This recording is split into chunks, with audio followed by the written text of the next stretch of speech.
all honesty, I really do think this is a brilliant season for so many reasons, but honestly, it's actually the season that made me a Better Call Saul fan again.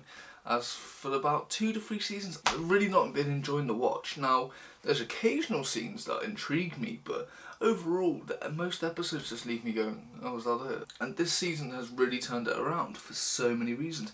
The first being that Saul, who is the main protagonist, has actually got a very interesting story.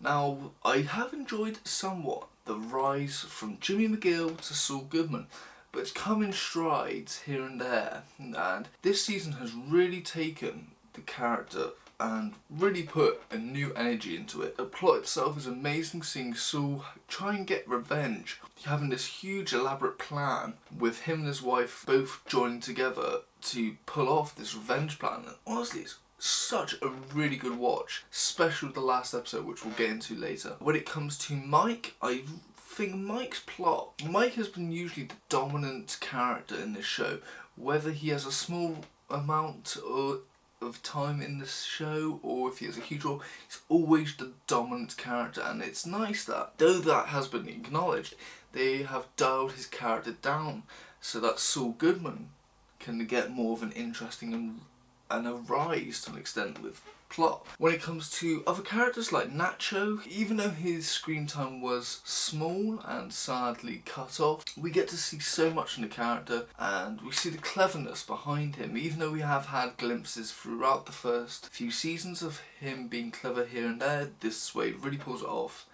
and it's such a shame to see him go.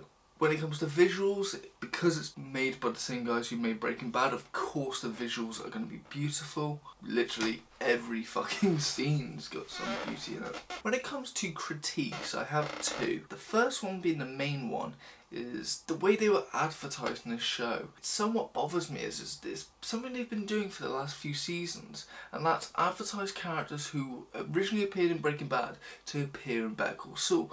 Now, I get why they do it, but it's very odd, as it seems like a very sad ploy to get viewing figures. Like, oh look, we got Gus, oh look, we got Hank and Gomez, oh look, we got the Salamanca twins. It's just like, do we need all this?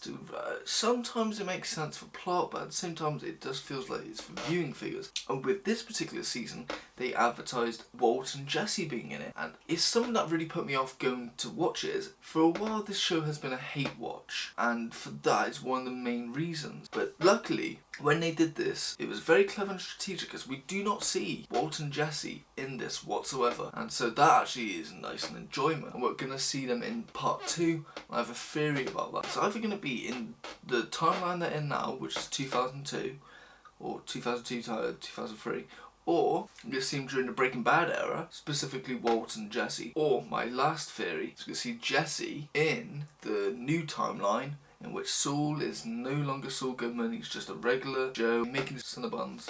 And I feel like those two may connect. If that happens, I'll be so happy and I'll take away the critique. There'll be a worthy cameo, is all I'm saying.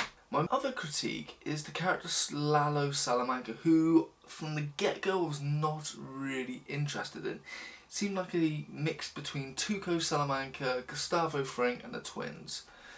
Honestly, I wasn't that big a fan of his character, and when the events of season 4 happened and his assassination attempt failed, I really was somewhat bothered by that, as I did not enjoy his character. And luckily they wrapped his plot up a little bit, and from episode 3 to about episode 5 he no longer appeared in the show, something I really enjoyed. But then he came back, and he was taking away timeline that could be better used for Saul and or Mike, which yeah. But his appearance in episode 6 and episode 7 was interesting. Now, when it comes to the last episode, I think it was some of the best moments in Better Call Saul for quite some time. We've really seen these characters get a victory win, and that victory win goes sour and then dark ever so quickly. It was great television, and a great way to hook me and get me to watch the next part.